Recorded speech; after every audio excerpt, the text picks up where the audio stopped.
Yon mga masters, bali 8 videos, araw-araw tuwing umaga na po tayo mag-a-upload. Maraming salamat sa mga solid kong masters dyan na patuloy pa rin na sumusuporta sa aking mga ina-upload na kwento o videos. At sa mga hindi nag-skip, maraming salamat po sa inyong lahat. At mag-iingat po kayo palagi and God bless. Magandang gabi mga masters, bali ngayon po ay 8 videos po ma-upload ko po sa aking YouTube channel. Tama nga mga masters, 8 videos nga po ma-upload ko. Yon, what's up mga masters? Nandito na naman tayo sa panibagong araw, panibagong kabanata na naman ang pagsasama-samahan natin ngayon guys.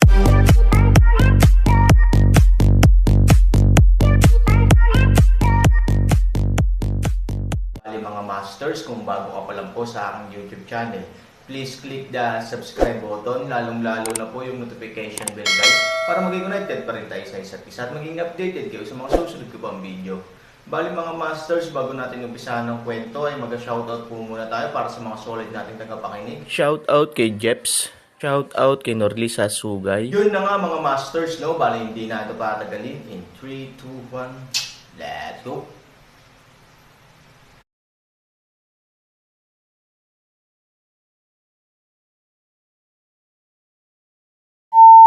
Tingnan Aaron Tumango, Zhang Child at Kau anak na lalaki kaagad masayang masaya, sa lugar ay hilahinhan 3,000 sa gitna ng malaking hukbo, kasama ang isang masayang inumin upang ipagdiwang. Gayunpaman, ito ay tinanggihan ng Aaron. Good, low-key, naiintindihan ko. Tumawa si G. Zhang, at pagkatapos ay sinabi kay Niu Zi, dahil ayaw pumunta ng kapatid ko, maaari mo siyang alagaan ng mabuti para sa akin. Sa pamamagitan nito, binati niya ang Aaron at sinabi kay Niu Zi, kung may kaunting slip ang kapatid ko, gusto kong makilala mo siya. Alam mo ba? Oo, takot na takot si Niu Zi kaya nanginginig ang buong katawan. Pagkaalis ni Mr. Zhang, tumakbo kaagad si Niu Zi sa Aaron. Nabaliktad talaga ang ugali niya. Gaano siya galit noon, kung gaano siya kakumbaba ngayon. Kuya, nauuhaw ka ba? Gutom ka ba? Bibili ba kita ng makakain? O kaya'y humanap ng 2 katulong na tutulong sa iyong masahe si Niu Zi na nagpapakita ng nakakalokong ngiti, at tumawa siya ng malazwa.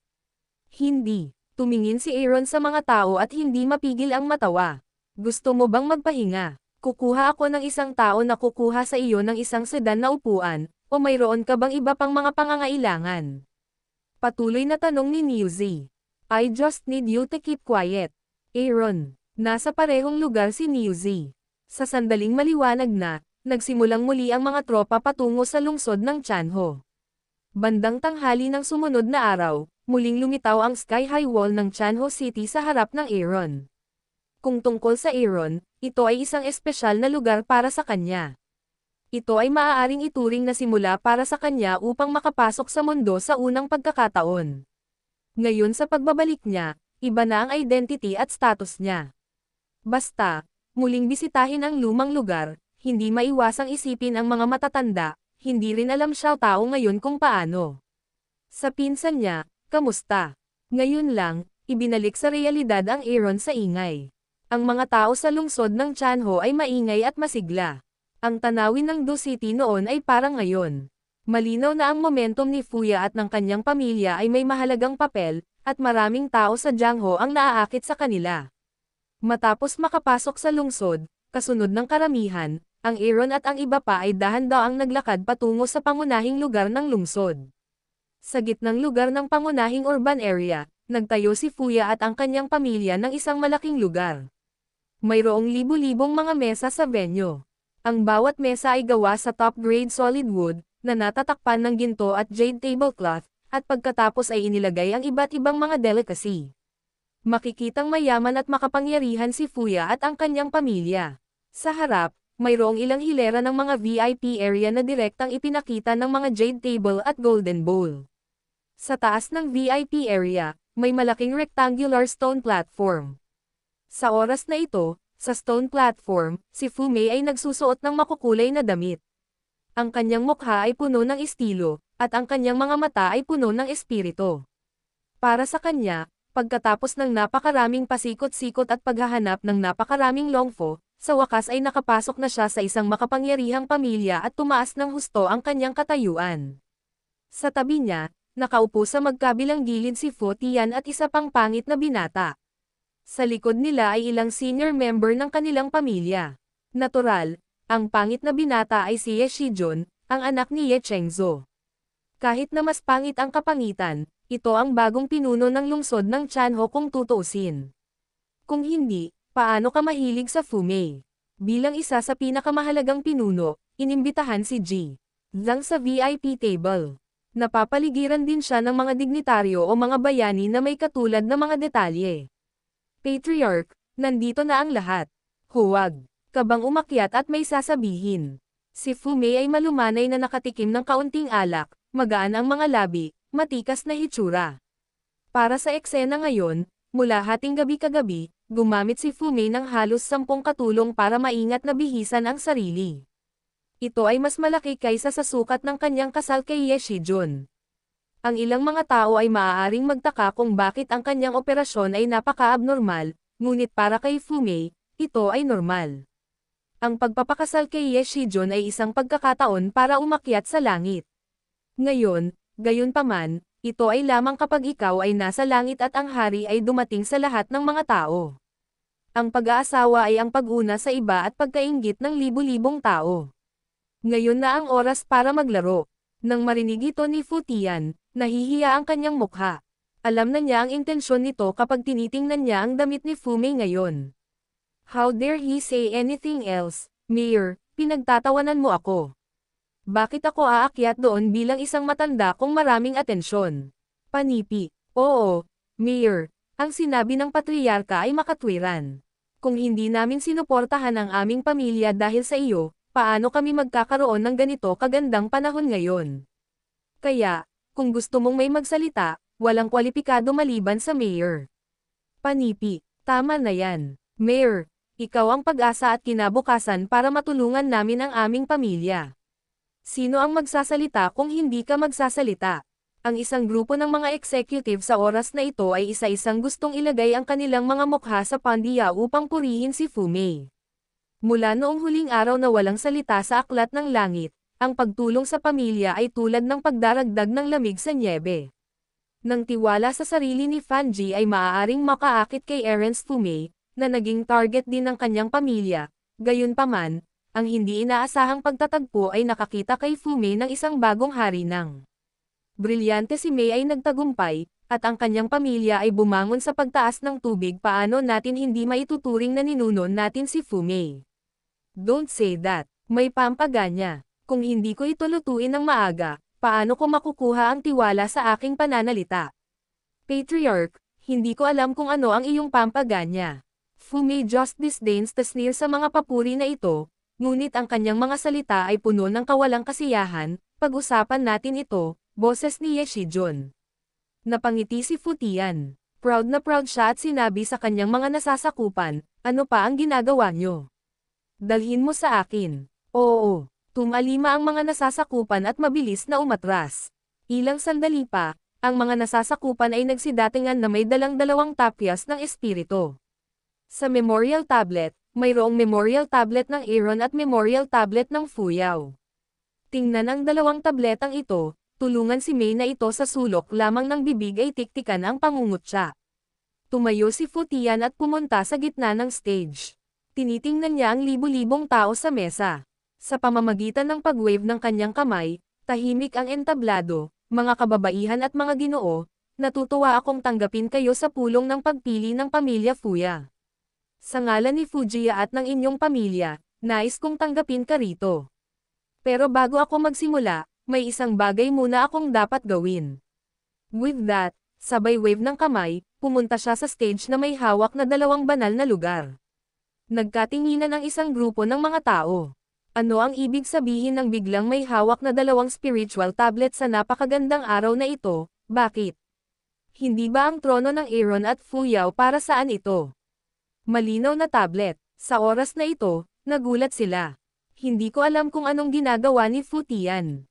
Ngunit nang labis na nagulat ang lahat, may isa pang subordinate na may dalang isang balde ng mabahong kahoy, at pagkatapos ay inilagay ito sa tagiliran ni Fuchan. Ang baho ng Bar Isles ay nagpapikit ng ilong sa lahat ng taong malapit sa pinangyarihan.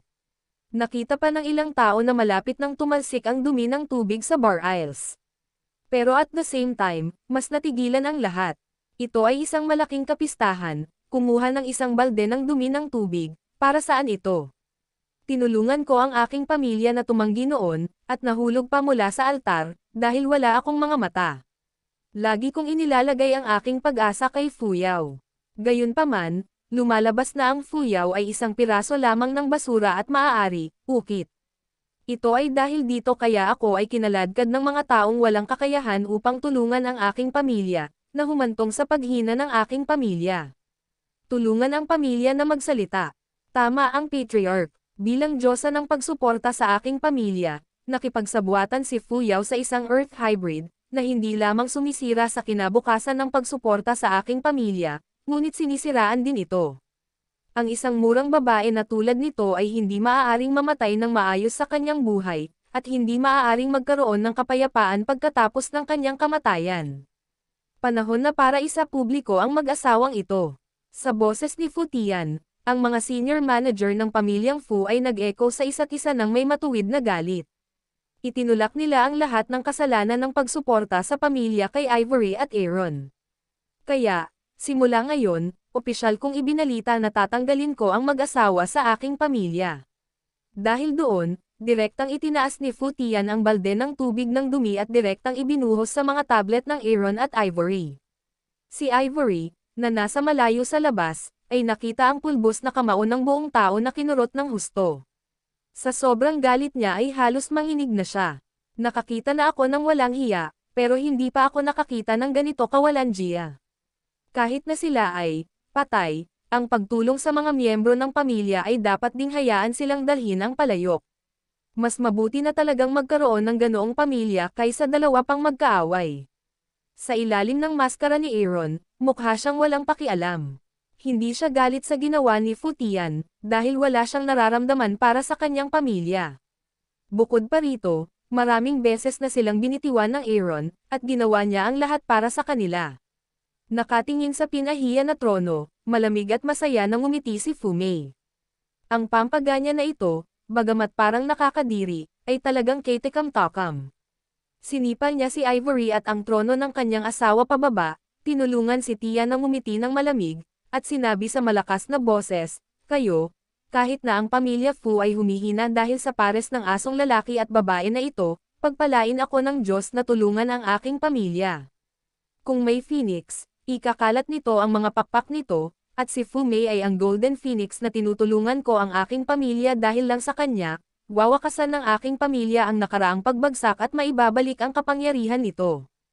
Tama ang patriarch. Dito, sa ngalan ng FUJIA, inaamin ko ang pagkakamali ko kay Fu Mei. Noon, minamaliit ka namin, ikaw ang tunay na babaeng phoenix ng Fujia. Kami ay bulag at tinuturing si Fuyao bilang isang bata. Sa oras na ito, isang grupo ng mga nakatataas na ehekutibo ang nagwelga habang mainit ang plancha, nakaluhod at dinidilaan si Fu Mei. Ang pampaganya na ito ay maingat na inayos ni Fu Tian.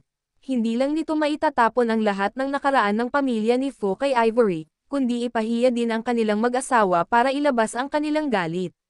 Pinakamahalaga, maipapakita nito ang katayuan ni Fu Mei sa pamamagitan ng pagiging matulungin sa kanya. Kapag namatay ka, kailangan mong ubusin sila. Sayang talaga ang magkaroon ng ganyang pamilya.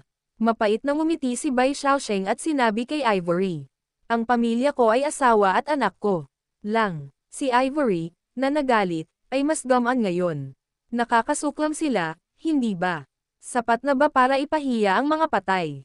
Sa oras na ito, sa VIP banquet, hindi nasisiyahang bamulong si Wang Siman. Kahit na hindi niya kilala si Ivory, ang Aaron ay sariwa pa rin sa kanyang alaala. Mula nang umalis ang patay na may sakit na manok sa nayon ng Wuyo, ang balita tungkol sa kanya ay nahulog siya sa walang katapusang bangin at namatay. Matagal nang malungkot si Wang Siman. "Smin, huwag ka masyadong magsalita." Ininom ni Wang Dong ang kanyang anak sa oras at hiniling na huwag magsalita. Sa katunayan, ang mga kaisipan ni Wang Dong sa Aaron ay napaka-komplikado. Noong una, Galit na galit siya pagkatapos niyang uminom ng pills. Ngunit pagkabalik ni Wang Siman, malinaw niyang ipinaliwanag ang lahat. Bilang karagdagan, pagkatapos ng balita na ang Aaron ay nahulog sa isang walang katapusang bangin at namatay sa lalong madaling panahon, ang galit ni Wang Dong sa Aaron ay talagang nawala. Sa halip, ito ay isang awa. Pagkatapos ng lahat, para sa kanya, ang mga Wang ay nawalan ng kanilang biyenan. Kung siya ay naging mas masama, marahil ang kanyang buhay ay naisulat muli. Gayunpaman, walang kung sa mundo. Bukod sa naaawa sa kanya, kung paano mamuhay ngayon o kung paano mabuhay. Ang kapangyarihan ng lungsod ng Chanho ay nagbago. Bilang isang kapangyarihan, maaari lamang siyang sumunod sa uso. Nagalit si Wang Siman at tumingin kay Fu Tian sa entablado ng may galit. Hindi ko alam kung paano ka makakagawa ng ganyang basura, tatay. Napabuntong hininga, walang gustong sabihin si Wang Dong. Sa oras na ito, si Fu Mei, na sinamahan ni Ye Shijun, ay dahan-daang bumangon at dahan-daang lumakad. Mapanghamak na sumulyap sa banal na lugar sa lupa, tumingin si Fu Mei kay Fu Tian at nakangiting sinabi, hindi kailangang humingi ng tawad si Fu Patriarch. Paano ako magagalit dahil sa isang pares ng trash dog na lalaki at babae? Tama, ang asawa ko ang pinakamagandang babae sa mundo. Mag-aalaga ba siya sa mga aso't pas ang iyon? Si Ye Shijun ay malamig at mayabang din sa oras na ito. Husband, don't say that. In fact, I'm not so delicate. I just have more accurate eyes than that bitch of Fuyao. I can find the dragon and phoenix in you. Haha, madam, plain lang ako. It's my blessing to marry a beautiful and smart lady like you. Ang mga umutot na rainbow ng mag-asawa ay nagbibigay sa mga manunood ng goosebumps. Lalong galit at nakakatawa si Ivory. Tumingin siya kay Aaron at sinabing, Yun na nga mga masters, no? Bali panibagong kabanata na naman yung natapos natin ngayong gabi. Muli, maraming salamat po.